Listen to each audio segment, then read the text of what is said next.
Bismillahirrahmanirrahim. Assalamualaikum warahmatullahi wabarakatuh.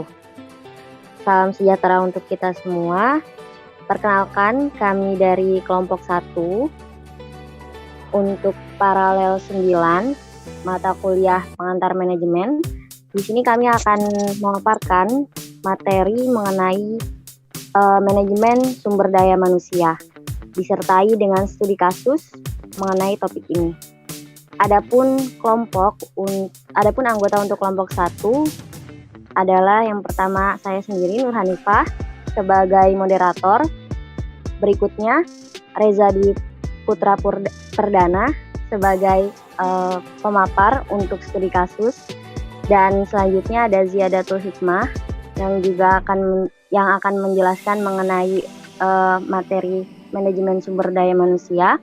Berikutnya Ilham Tri Hidayat yang akan menjelaskan mengenai studi kasus dari topik ini, dan terakhir ada Fahrana Filzah yang akan memaparkan mengenai materi ini. Oke, langsung saja untuk pemateri pertama, dipersilakan. Terima kasih atas waktu dan kesempatannya. Saya Ziyadatul Hikmah akan memaparkan mengenai pengantar dari materi manajemen sumber daya manusia. Untuk yang pertama, sumber daya manusia sendiri merupakan salah satu faktor kunci dalam reformasi ekonomi, yaitu untuk menciptakan sumber daya manusia yang berkualitas dan memiliki keterampilan serta berdaya saing tinggi dalam persaingan global yang kompetitif. Next. Kemudian pengertian mengenai sumber daya manusia menurut Priyono tahun 2010 merupakan suatu sarana untuk memaksimalkan efektivitas suatu organisasi dalam mencapai tujuannya. Next. Sedangkan peran penting manajemen sumber daya manusia sendiri ada 3 menurut Robin dan Counter tahun 2005. Yang pertama, MSDM atau manajemen sumber daya manusia merupakan bagian penting dalam manajemen perusahaan, meliputi proses rekrutmen, pelatihan, dan pengembangan serta evaluasi tenaga kerja. Kedua, salah satu alat strategi perusahaan dalam meraih dan mempertahankan keunggulan berkompetisi perusahaan tersebut. Kemudian, yang ketiga, menjadi nilai tambah atau added value bagi perusahaan. Next, saya serahkan kepada pemateri selanjutnya. Baik, terima kasih. Studi kasus yang diambil pada materi ini adalah studi kasusnya PT Coca-Cola Bottling Indonesia yang diambil dari Maisyara 2011. Perusahaan Coca-Cola merupakan salah satu perusahaan multinasional yang sukses dengan cabang-cabangnya yang sudah tersebar secara luas, yaitu 200 negara, dan lebih dari 80% pendapatannya datang dari bisnis di luar Amerika. Coca-Cola diterima sebagai perusahaan global. Bagaimanapun, Coca-Cola cenderung menggambarkan dirinya sebagai perusahaan multilokal, seperti yang terjadi pada kantor pusat di Atlanta. Tapi kantor pusatnya dapat berada di mana-mana, yang menghadirkan image Coca-Cola dengan wajah lokal di setiap negara tempat mereka berbisnis. Selanjutnya, filosofi Coca-Cola adalah berpikir secara global dan bertindak lokal. Filosofi yang menggambarkan mentalitas manajemen Coca-Cola. Strategi bisnis utama Coca-Cola adalah kebebasan meniru operasional yang cocok sesuai dengan tingkah laku dari pasar sasaran. Pada saat yang sama, perusahaan mencoba membangun pola pikir yang sama tentang pembagian karyawan. Next. PT Coca-Cola Bottling Indonesia merupakan nama dagang yang terdiri dari perusahaan-perusahaan patungan antara perusahaan-perusahaan lokal yang dimiliki oleh pengusaha independen dan Coca-Cola Amatil Limited yang merupakan salah satu produsen dan distributor terbesar produk-produk Coca-Cola di dunia. Next. Ya baik, terima kasih atas kesempatannya. Untuk selanjutnya saya akan menjelaskan tentang kegiatan PT Coca-Cola Bottling Indonesia.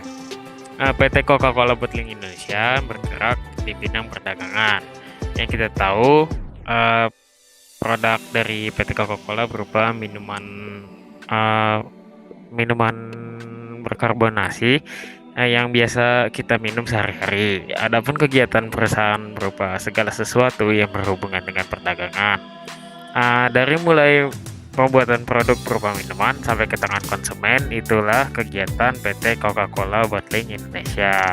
Bisa di next. Kebijakan perusahaan terkait manajemen sumber daya manusia. Mengembangkan sumber daya manusia dengan melakukan peningkatan melalui pendidikan dan pelatihan, baik dilakukan oleh perusahaan sendiri maupun oleh lembaga pendidikan dan pelatihan di luar perusahaan. Berikut merupakan kebijakan perusahaan terkait manajemen sumber daya manusia. Yang pertama, yaitu melakukan pemanfaatan sumber daya manusia secara optimal. Yang kedua, melakukan peningkatan terhadap pengetahuan, kemampuan, keahlian, dan keterampilan sumber daya manusia. Yang ketiga, melakukan peningkatan motivasi kerja karyawan melalui sistem imbal jasa. Next. Berikutnya merupakan sistem rekrutmen dari PT Coca-Cola. Sistem kebijakan staf dari Coca-Cola ini merupakan pendekatan geosentris, yang dimana PT Coca-Cola menggunakan karyawan lokal di negara tempat mereka berbisnis dan menggabungkannya dengan ahli manajemen dari luar negeri, atau bisa disebut expatriate. Coca-Cola memahami bahwa terdapat kekurangan dan kelebihan pada budaya yang ada, sehingga perlu dibuat adanya penyesuaian budaya dengan menggabungkan keduanya untuk membentuk budaya yang baru yang lebih kuat dan efektif. Baik, selanjutnya saya serahkan kepada pemateri selanjutnya, Saudari Farana. Ya, baik, terima kasih kepada Ilham. Selanjutnya saya akan menjelaskan mengenai strategi manajemen sumber daya manusia.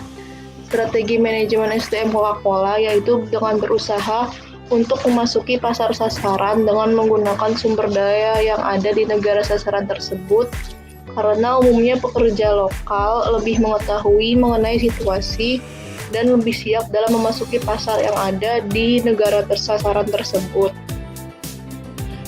Selain itu, perusahaan Coca-Cola sudah memiliki struktur organisasi dan uraian pekerjaan yang jelas, seperti General Manager, Food Store Manager, General Sales, dan Marketing Manager. Selanjutnya yaitu pelatihan dan pengembangan sumber daya manusia. Sejak tahun 1995, Coca-Cola Amatil Indonesia atau CCAI membuat suatu program yang dinamakan Graduate Trainee Program atau GTP. Program ini merupakan bagian dari pengembangan SDM Coca-Cola. GTP sendiri merupakan pelatihan terstruktur selama 1 tahun bagi profesional muda atau lulusan baru untuk membentuk pemimpin masa depan yang dinamis, berdedikasi tinggi, dan cepat tanggap. Para lulusan GTP ini diyakini dapat menempati posisi manajerial tingkat menengah melalui pengembangan yang terarah dalam waktu yang lebih cepat. Sejak tahun 1995, program ini telah menghasilkan 8 grup yang sebagian dari lulusan program ini telah berhasil menduduki posisi kepemimpinan di dalam perusahaan Coca-Cola. Selanjutnya, kesimpulan presentasi yang telah kami sampaikan yaitu manajemen sumber daya manusia di dalamnya terdapat keterkaitan antara sumber daya manusia dengan tujuan dan sasaran strategis untuk meningkatkan kinerja bisnis dan mengembangkan budaya organisasi yang mendorong inovasi dan fleksibilitas untuk memampukan organisasi dalam mencapai tujuannya. Selanjutnya, saya kembalikan kepada moderator. Baik, terima kasih atas pemaparan materinya mengenai pendahuluan dari manajemen sumber daya manusia, studi kasus, dan juga pembahasannya. Jika ada saran ataupun kritik dan pertanyaan, kami sangat terbuka terhadap hal tersebut. Terima kasih atas perhatiannya. Billahi taufiq wal hidayah. Wassalamualaikum warahmatullahi wabarakatuh.